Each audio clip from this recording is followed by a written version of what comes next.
And you can hear more from Michael Voss for our season opener, Richmond and Carlton. Can't wait for that. And Jonathan Brown, your old teammate at the Brisbane Lions, would he be sitting there going into the season expecting the team that won 8 of the first 10 to show up? Or will he be worried that it will be the team that lost 4 in a row at the end of the year when their season was on the line? Who's the real Carlton here? Yeah, I think they're more the front half of the year when they won the 8 out of their first 10. Yeah, certainly there'll be some learnings come out of that last few weeks when they lost those close games. So he'll be able to put them into some match-type scenarios, no doubt about that. But I think they're building. There's a couple of injury problems early. So Sam Walsh, we know, is not going to be there. Unfortunately, they lost Zach Williams. They've got not a bad draw early, so they can set up, apart from they've got the first 2 games, Richmond and Geelong. So they're massive openers. But then, can they settle themselves the next month? They play sides out of the top 8. I'm actually looking at the area of the ground. They're very reliant on their midfield and their forwards at the moment. So when they win clearance, they look like a really dangerous side. What about behind the football? They've got Jacob Wiedering, who's a star. We know that. They've got some really good running back flankers. Who's their second defender there? Is it Young?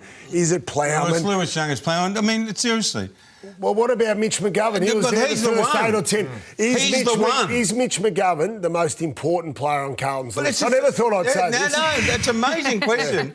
And it's not a stupid question whatsoever. Because if he can play and hold down that secondary key back, it helps them know him, because they are a bit thin on the ground there. And they've been really hurt. They need to run through the midfield. So they go and get Blake Acres. They were going to push Doherty up to the wing and play Zach Williams back flank. So now Doc has to go back. So they lose another... They lost like 2 runners from the... Not 2 runners, because he goes to a back flank. Do you know what I mean? So they've got to find another wingman, right? They had Doherty up there to get the ball and run, and that's what Carlton needed. Carlton are tough enough. They are tough enough, and they're going to be tougher this year. But are they quick enough?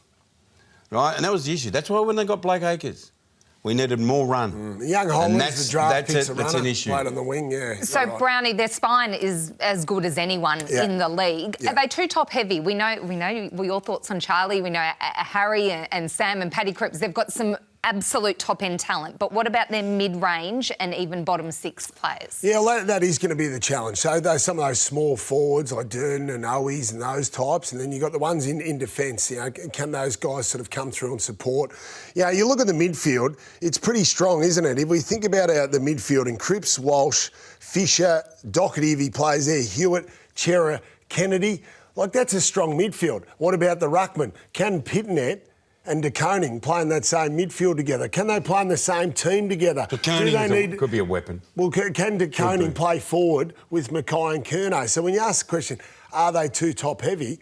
Well, there's a question for you. De Koning, he's going to be a big talking point during the year. Did you hear Vossy? He was talking to De Koning. It was fantastic. Got to improve your forward. Fantastic vision, that. Yeah. So if he's planning to play in ruck, he's not talking to him about ruck. He's talking to him about positioning over the back, use your height. He's a great one grabber. He's a brilliant mark at the back of packs, De Koning. He can be a real weapon for him. I think they're 2-1 paced in the middle.